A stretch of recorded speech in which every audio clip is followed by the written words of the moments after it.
दजाल तारीख इंसानी का सबसे बड़ा फितना है, जिसके जाहिर होने के बाद तौबा करने वालों की तौबा कबूल नहीं होगी। इसका मुकाबला करने की ताकत किसी में नहीं होगी। ये ऐसी ऐसी शोबदाबाजियां दिखाएगा कि बड़े बड़े अहले ईमान भी इसके सामने बेबस हो जाएंगे। दजाल कब जाहिर होगा, क्या शोबदाबाजियां दिखाएगा और किस तरह लोगों को अपने दाम में फंसाएगा, आज की इस वीडियो में हम उन तमाम पहलुओं पर बात करेंगे।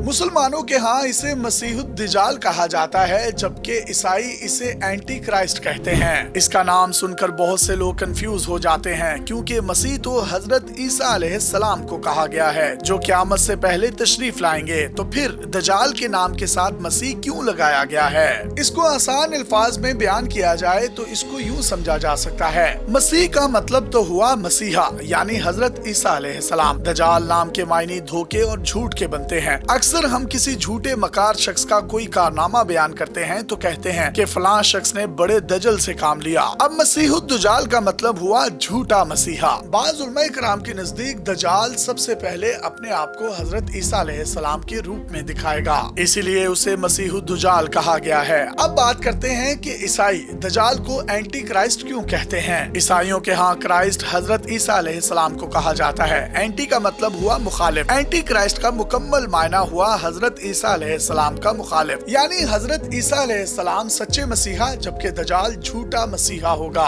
एक रिवायत में है कि नबी करीम सल्लल्लाहु अलैहि वसल्लम ने फरमाया, जब 3 बातों का ज़हूर हो जाएगा तो उसके बाद ईमान लाना या नेकी करना कोई फायदा ना देगा। नंबर 1 सूरज का मगरिब से तलू होना, नंबर 2 दजाल का नमूदार होना, और नंबर 3 दाबतुल अर्ज यानी जमीन से एक अजीबो गरीब जानवर का निकलना। हजरत अस्मा बिन ज़ैद रज़ी अल्लाह ताला अन्हा से रिवायत है कि आप सल्लल्लाहु अलैहि वसल्लम एक दफा घर में मौजूद थे कि आपने फरमाया, दजाल के ज़हूर होने से 3 साल पहले आसमान 1/3 पानी और जमीन 1/3 फसल रोक लेगी। जब दूसरा साल आएगा तो आसमान 2/3 पानी और जमीन 2/3 फसलें रोक लेगी। फिर जब तीसरा साल शुरू होगा तो आसमान मुकम्मल तौर पर अपना पानी और जमीन मुकम्मल तौर पर अपनी फसलें रोक लेगी। ऊंट, गायें, बैल, भेड़ें, बकरियां, घोड़े और गधे सब हलाक हो जाएंगे। इतने में उधर दजाल पहुंचकर एक देहाती शख्स से कहेगा, अगर मैं तुम्हारी इन सूखी हुई ऊंटनियों के गोश्त को फरबा कर दूं और इनके थनों में वाफिर मिकदार में दूध डाल दूं तो क्या तुम मुझे अपना रब तस्लीम कर लोगे? जिस पर वो देहाती शख्स कहेगा कि हाँ बिल्कुल। इसके बाद शैतान उस शख्स के ऊंटों की शक्ल इख्तियार करेगा तो वो शख्स उसके पीछे लग जाएगा। इसी तरह दजाल एक और शख्स से कहेगा, अगर मैं तुम्हारे बाप, बेटे और तुम अपने खानदान के जिन लोगों को पहचानते हो सबको जिंदा कर दूं तो क्या तुम यकीन कर लोगे कि मैं तुम्हारा रब हूं? जिस पर वो शख्स कहेगा कि हाँ बिल्कुल। फिर दजाल शैतानों को इन लोगों की शक्ल में पेश कर देगा। इस तरह वो भी उसके पीछे चला जाएगा। इसके बाद नबी करीम सल्लल्लाहु अलैहि वसल्लम घर से बाहर तशरीफ ले गए और सब लोग रोने लगे। हजरत अस्मा फरमाती हैं कि अल्लाह के नबी जब वापस तशरीफ लाए तो हम सब रो रहे थे। जिस पर आप सल्लल्लाहु अलैहि वसल्लम ने पूछा कि आप लोग क्यों रो रहे हो? जिस पर हजरत अस्मा ने अर्ज किया कि आपने दजाल का जिक्र फरमाकर हमारे दिलों को हिला दिया है। अल्लाह की कसम, हमारे घर में एक लोंडी है, जब वो आटा गूंथती है तो अभी अपना काम पूरा भी नहीं कर पाती कि हमें भूख लगने लगती है। जब दजाल आएगा तो उस वक्त हम लोगों का हाल क्या होगा? जिस पर अल्लाह के नबी ने फरमाया कि उस वक्त अहले ईमान को खाने पीने की बजाय अल्लाह अकबर, सुभान अल्लाह और अल्हम्दुलिल्लाह पर किफायत करनी चाहिए। इसके बाद आप सल्लल्लाहु अलैहि वसल्लम ने फरमाया कि आप सब लोग ना रो, क्योंकि मेरी मौजूदगी में अगर दजाल का ज़हूर हुआ तो मैं उसका मुकाबला करूंगा, और अगर मेरे बाद हुआ तो हर मुसलमान का खलीफा अल्लाह ताला खुद होगा।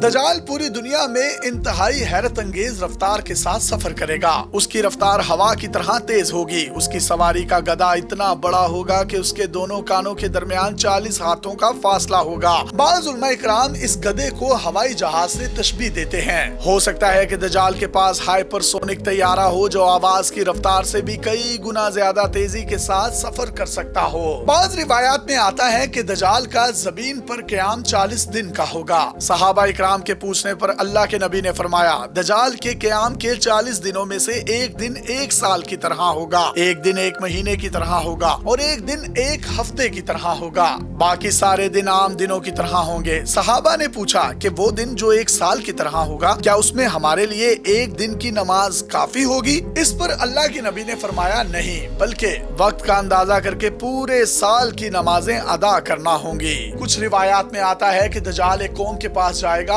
اور انہیں دعوت دے گا، وہ لوگ اس پر ایمان لائیں گے اور اس کی باتیں مانیں گے تو وہ بادلوں کو حکم دے گا تو وہ پانی برسانے لگیں گے، پھر وہ زمین کو حکم دے گا تو وہ فصلیں اگائیں گی، شام کے اوقات میں ان کے جانور چراگاہوں سے واپس آئیں گے تو ان کے کوہان سب سے زیادہ اونچے اور تھن بہت زیادہ دودھ سے بھرے ہوں گے۔ پھر دجال ایک اور قوم کے پاس جائے گا اور انہیں بھی دعوت دے گا، لیکن یہ قوم اس کی بات کو ٹھکرا دے گی اور وہ اس قوم کو چھوڑ کر چلا جائے گا۔ جب دجال اس قوم کو چھوڑ کر جائے گا تو وہ قحط کا شکار ہو جائیں گی، ان کے مال مویشی میں سے کوئی چیز ان کے ہاتھ میں نہیں ہوگی، وہ ویران زمین کے پاس سے گزرے گا تو اس سے کہے گا کہ اپنے خزانے باہر نکال دے، چنانچہ اس ویران زمین سے خزانے نکلیں گے اور دجال کے پیچھے ایسے لگ جائیں گے جیسے شہد کی مکھیاں اپنی ملکہ کے پیچھے بھاگتی ہیں۔ دجال اپنی جھوٹی خدائی کا روب ڈالنے کے لیے ایک بھرپور نوجوان کو بلائے گا، تلوار سے اس کے جسم کے 2 ٹکڑے کر دے گا، دونوں ٹکڑے اس قدر فاصلے پر رکھ دیے جائیں گے جس قدر تیر مارنے والے اور نشان کے درمیان فاصلہ ہوتا ہے، پھر وہ اسے بلائے گا تو وہ زندہ ہو کر دمکتے ہوئے چہرے کے ساتھ ہنستا ہوا آئے گا۔